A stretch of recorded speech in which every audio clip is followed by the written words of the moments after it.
Gusto mo yung may buhok o walang buhok? Yan ang ating pag-uusapan ngayon mga idol. Once again, if you're not yet connected, please do subscribe and click our tiny notification bell so that you'll be updated every time we have a new upload videos. Disclaimer din po ang mga videos po natin ay para lamang po sa may bukas ang kaisipan at may malawak na pang-unawa. Kung wala po tayo nito, maaari na lamang pong mag-skip at mamili ng mga videos na nararapat para sa inyo.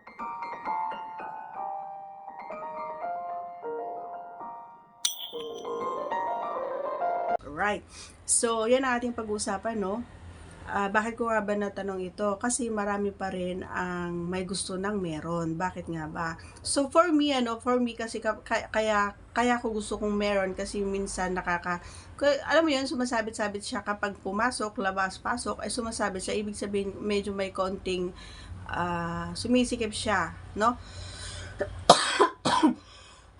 Excuse me po. And, lalong-lalo na syempre kapag nagkaroon ka na ng experience ng or nagkaroon ka na ng karanasan, kumbaga, so hindi maiwasan na lumuwag na siya. So kapag may buhok kasi may mga sumasagabal, lalong-lalo na kapag ipinasok mo, 'di ba? Lalo-lalo na kapag mabuhok talaga.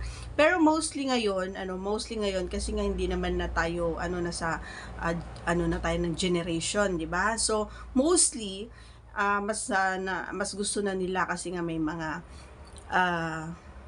lumabas na yung mga usapin na kain doon, kain ka, kain ako, kakainin mo ako, ganoon, 'di ba? So nagkaroon na rin yung idea yung mga magkabilang panig na kailangan malinis habang kumakain ka ay walang sagabal at parang para sa akin kasi kapag may naano ko na buhok, madumi.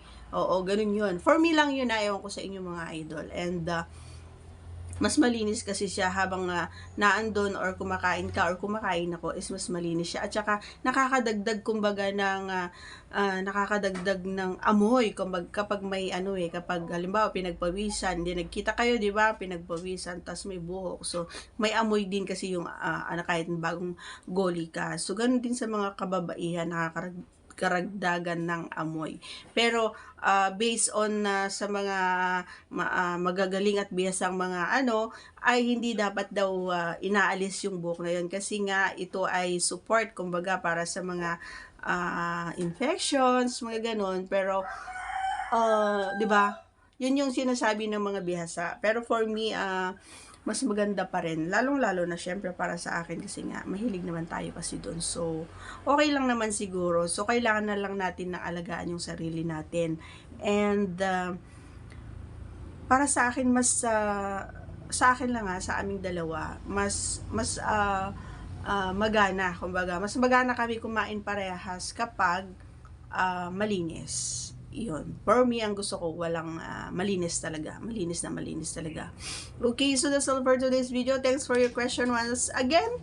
And if you are not yet connected, please do subscribe and click our tiny notification bell so that you'll be updated every time we have a new upload videos. Thanks for watching, everyone. See you again on our next vlog. Bye!